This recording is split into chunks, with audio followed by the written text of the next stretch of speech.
অভিনব পদ্ধতিতে প্রকৃতির কোলে সবুজ বৃক্ষের সংখ্যা বৃদ্ধির লক্ষ্য পূরণের মধ্য দিয়ে অরণ্য সপ্তাহ উদযাপন করল মালদা জেলার পাকুয়াহাট আনন্দ নিকেতন মহাবীর উচ্চ বিদ্যালয়। শনিবার স্কুল প্রাঙ্গণ এবং স্কুলের বাইরে বিভিন্ন এলাকায় বিভিন্ন প্রজাতির গাছের চারা লাগিয়ে অরণ্য সপ্তাহ উদযাপন করা হয়। পাশাপাশি স্কুলের পক্ষ থেকে সবুজায়ন বৃদ্ধির লক্ষ্যে অভিনব উদ্যোগ নেওয়া হয়। স্কুলের ছাত্রছাত্রীদের সঙ্গে শিক্ষক শিক্ষিকা সকলে মিলে বিভিন্ন গাছের বীজ বাটুল দিয়ে ছুঁড়ে প্রকৃতির মধ্যে ছড়িয়ে দেন। উদ্দেশ্য যাতে বর্ষার মরশুমে সেই বীজগুলো বিভিন্ন এলাকায় ছড়িয়ে নতুন বৃক্ষের জন্ম নিয়ে সবুজায়ন বৃদ্ধি করে। প্রসঙ্গত 14 জুলাই থেকে 20 জুলাই পর্যন্ত অরণ্য সপ্তাহ উদযাপন চলছে। তাই সকল ছাত্রছাত্রী ও শিক্ষক শিক্ষিকা মিলে এলাকাবাসীকে বৃক্ষের প্রয়োজনীয়তা নিয়ে সচেতন করতে পাকুয়াহাটের বিভিন্ন এলাকায় একটি র্যালি পরিক্রমা করেন। সেই র্যালির মাধ্যমে সাধারণ মানুষকে বৃক্ষরোপণের ভূমিকা কী এবং গাছ কেটে ফেললে কতটা ক্ষতি হবে সেই বিষয়ে সচেতন করা হয়। এছাড়া পৃথিবীর ভারসাম্য কিভাবে রক্ষা হবে সেই সব বিষয়েও এলাকাবাসীকে সচেতন করা হয়।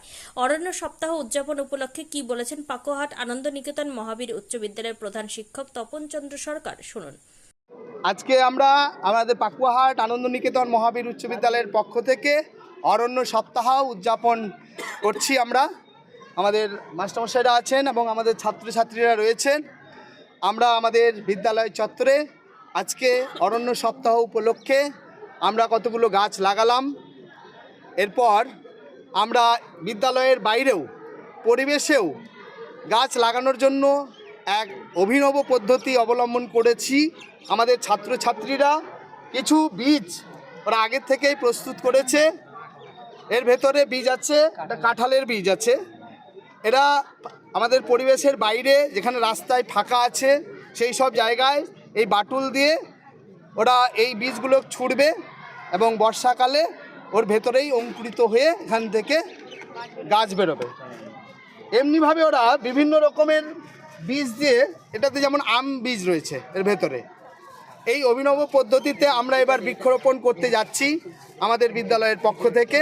আমাদের ছাত্রছাত্রীরা এখান থেকে র্যালি করে ওরা এই এলাকায় যাবে, গিয়ে যেখানে যেখানে ফাঁকা পাবে ওরা এই বৃক্ষরোপণ কর্মসূচি চালাবে। স্যার, এই উদ্যোগটা কীভাবে মাথায় আসলো ছাত্রদের? আচ্ছা, এই উদ্যোগকে ছাত্রছাত্রীরা এবং আমাদের মাস্টারমশাইরা রয়েছেন বিজ্ঞানের, ওনারা এই আইডিয়াটা দিয়েছেন আমার কাছে। এই আইডিয়াটা নিয়ে ছাত্রছাত্রী এবং আমাদের মাস্টারমশাই যেমন অরিন্দমবাবু, আমাদের বিজ্ঞানের মাস্টারমশাইরা গেছিলেন। আমি বললাম খুব ভালো উদ্যোগ, এতে আমাদের স্কুলে তো আমাদের জায়গা নেই, যেটুকু ছিল সেটুকু আমরা বৃক্ষরোপণ করেছি। এবার পরিবেশে যেই জায়গাগুলো রাস্তার ধারে ফাঁকা জায়গা রয়েছে এই কর্মসূচি এইভাবে নিলে খুব সফল হবে বলে মনে করি। সামনে বর্ষাকাল। হ্যাঁ, আপনার নামও পরিচয়? আচ্ছা, আমার নাম তপন চন্দ্র সরকার, আমি এই বিদ্যালয়ের প্রধান শিক্ষক, সঙ্গে আমাদের ম্যানেজিং কমিটির। সবুজায়নের লক্ষ্যে বৃক্ষের সংখ্যা বৃদ্ধিতে অরণ্য সপ্তাহ উদযাপন নিয়ে কি বলেছেন বিদ্যালয়ের পরিচালনা কমিটির সভাপতি সাহেব খান, শোনাবো। আমরা জানি প্রত্যেক বছরই 14 জুলাই থেকে 20 জুলাই অরণ্য সপ্তাহ পালন করা হয়। আজকে যেহেতু 20 জুলাই অরণ্য সপ্তাহের শেষ দিন, আমাদের বিদ্যালয়ের ছাত্রছাত্রী যারা রয়েছেন তারা এবং আমাদের বিদ্যালয়ের শিক্ষক শিক্ষিকা শিক্ষাকর্মীবৃন্দ প্রত্যেকের সহযোগিতায় আজকে আমরা এই দিনটি মহাসমারোহের সঙ্গে পালন করছি এবং বিভিন্ন জায়গায় স্কুলের বিভিন্ন প্রান্তে আমরা বিভিন্ন মূল্যবান কিছু গাছ লাগালাম। এবং যেটা অলরেডি হেডমাস্টার মশাই বললেন, কি একটা অভিনব পদ্ধতিতে এলাকার বিভিন্ন জায়গায় যেখানে গাছের সংখ্যা কম সেখানে গাছ লাগানোর একটা উদ্যোগ ছাত্রছাত্রীরা নিয়েছে।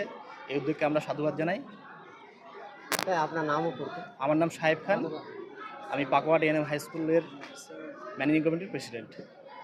এইসব কথা ভেবে শনিবার পাকুয়াহাট আনন্দ নিকেতন মহাবীর উচ্চ বিদ্যালয়ের উদ্যোগে এলাকাকে সবুজায়নের লক্ষ্যে বৃক্ষরোপণ ও বাটুলের মাধ্যমে বিভিন্ন গাছের বীজ প্রকৃতিতে ছড়িয়ে অভিনব অরণ্য সপ্তাহ উদযাপন করা হয়।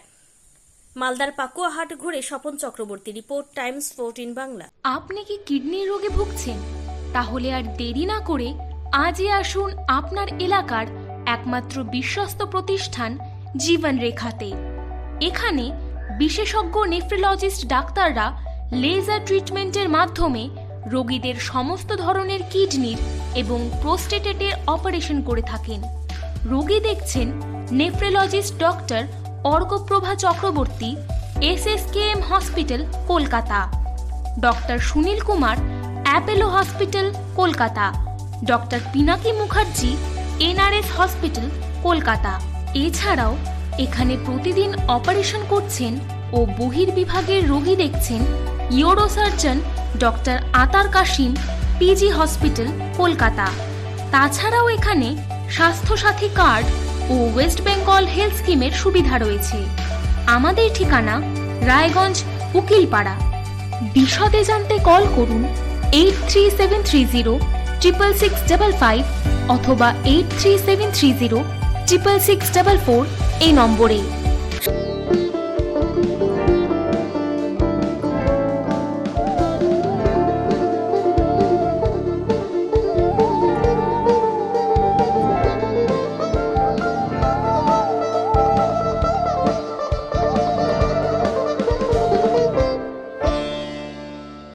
আপনি কি চাকরি পরীক্ষার্থী?